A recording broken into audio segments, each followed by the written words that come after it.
The Hummer EV is an unbelievably impressive pickup truck. It weighs over 9,000 pounds. It does 0 to 60 in just over 3 seconds, and it's got 1,000 horsepower. But is it anything more than just a rich man's toy? Because the bed in the back, not very big. To test how useful that bed is for somebody who is into motorcycles like Alex and I, we are going to try loading in a few different size bikes to see, can you use this to transport a motorcycle? All right, let me explain kind of the issue we have with this truck when you look at it as a motorcycle hauler. And the first thing you can see right off the bat is this big spare tire carrier and the enormous mount that comes with it that goes pretty much the entire width of the bed. Now a lot of you are gonna say, well yeah, just pull that spare tire out and then you have a much more usable bed. The problem with that is most pickup trucks have their spare tire mounted under the bed, right under here. This truck, it's all batteries under there, so the only place you can put a spare tire is right here in the bed, and a big off-road truck like this, we don't really think taking the spare tire out and running without a spare tire is a good solution. You want your spare with you. So we're gonna leave it like this because that's the only way GM has a solution to give you a spare tire on this Hummer EV. So that's issue number one. Issue number two is this is a really small bed. It's a big truck, but not nearly as big of a bed as you get on some other full-size trucks. So looking at the length here, it is right about 5 feet. So, you know, pretty close to what you'd get in a mid-size truck like a Gladiator or a Tacoma with a standard bed. But you know, any full-size truck, you're gonna have like a 5.5 foot bed, or the GM trucks, I think it's even like a Silverado 1500 with the short bed, I think it's like 5'7" or 5'9". So we're losing the length here. We have this massive spare tire carrier to deal with, but what we do have, which is nice in the GM trucks, is a good amount of tie-down points. So we've got 2 at each corner here, and it looks like you have the option to add more, which is always one of the benefits of a GM truck. And also, we've got this right here. So this is a feature that, you know, has been around on a lot of GMC and Chevy trucks for a while. Gives you a little bit of a stop here.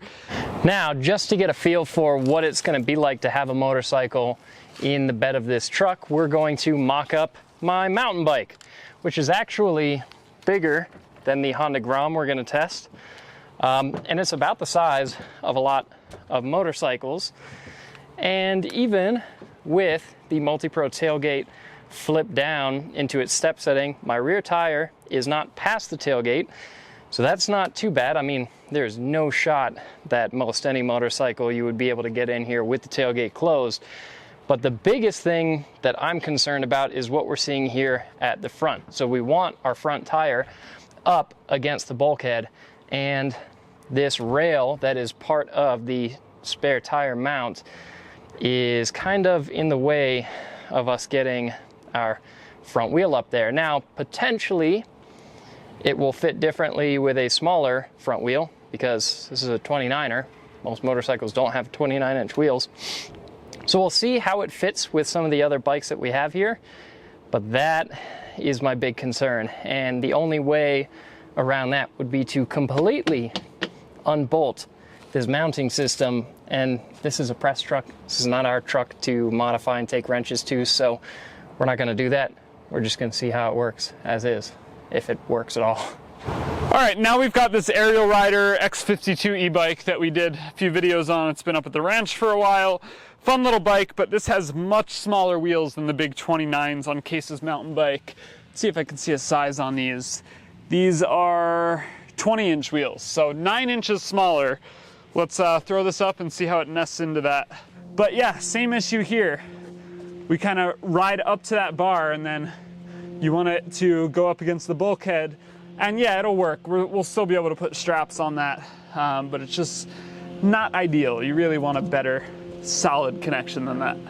Also, for the record, usually this is not the way that you would transport a mountain bike. You'd either throw the front end over the tailgate with a pad, or you'd have a bike rack, but this is the easiest way for us to start to figure out what kind of bed this is going to be for motorcycle loading.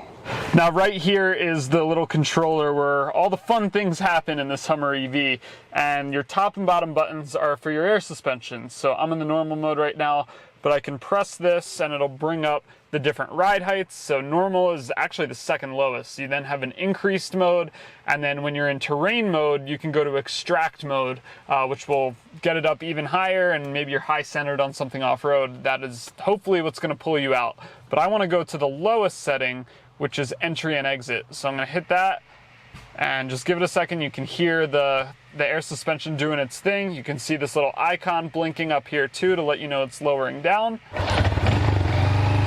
All right, so here we go up the ramp. Take it nice and slow. And yeah, really easy to step right in with that step. I really like that. And there we go. Basically the same issue with these small 12-inch mini moto wheels. We're sitting right on that bar, and yeah, I mean, not ideal, but it definitely could work. Let's throw some straps on this and see how it feels once it's all bolted up. I think really the only way to go is around the tire. You could go through, there's a few holes, but there's not much. Chances of those lining up right, slim to none. Yeah. Climb up over this, I guess.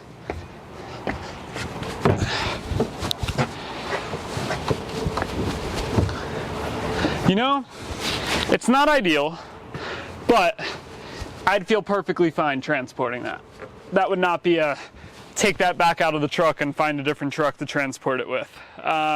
Sure, like my straps aren't run in the most pretty way, and actually now that I think about it, one of the straps was actually kind of caught in the lug of the tire, so I just slipped it up, and yeah, the whole thing loosened up a little. Still pretty solid. I could crank down on that strap a little bit. But this bar in the front, not really as big of an issue as I thought it was going to be. Yeah, so, like you said, it's definitely not ideal, but this is also a very lightweight motorcycle, so it doesn't take that much to get it secure. Here's the real problem.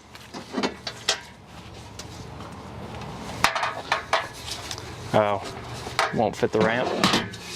I mean, it probably will. Yeah, you could strap that. I mean, you can't get it. Yeah, you could throw a strap on that, but that's gonna scratch the hell out of that bar in your bed. That's also too close to the bike. It's probably gonna, you know, ding up and scratch your bike a little bit. All right, and now for the CBR 500R. Definitely not the biggest motorcycle in the world, but definitely still a full-size bike.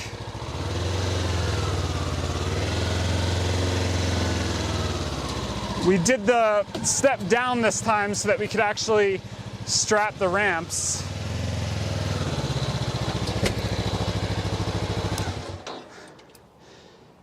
And with the 17-inch wheel, it's even harder to get that front wheel wedged up against the bulkhead.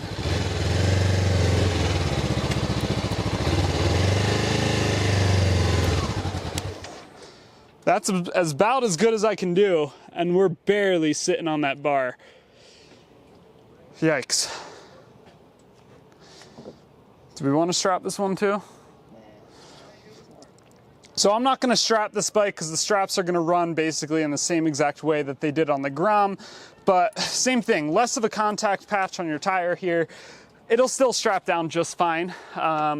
You know, if this is the only truck you have the option to use to transport a motorcycle, it'll work just fine. Also, I load bikes alone a lot. Right now I have the, you know, I have Case helping me out, so it's a little easier, but I like to put the bike on the side stand and then strap up the right side first. That way it can't fall on the left side. And then, yeah, just kind of go from there. But this bed is so small, the kickstand won't even go down because look what hits first. The clutch lever hits on this tire, so the side stand won't even touch the bed. So the Hummer EV, good at a great many things like accelerating, off-roading, but not the best motorcycle transporting truck. That's a bit of a disappointment too, because GM makes what we think is probably the best truck for transporting motorcycles, which would be some of their trucks that you can spec with a center tie down. and that makes it a lot easier to transport 2 motorcycles at a time, which is something that you can absolutely do in a truck bed that doesn't have a center tie down, but that center tie down makes it a lot easier. So a lot of GM trucks are really good for transporting motorcycles. This one, not too surprisingly, not so much. In a pinch, it could work, but this is better at a lot of other things than transporting motorcycles. Let us know what you think down in the comments below, and we'll catch y'all in the next video.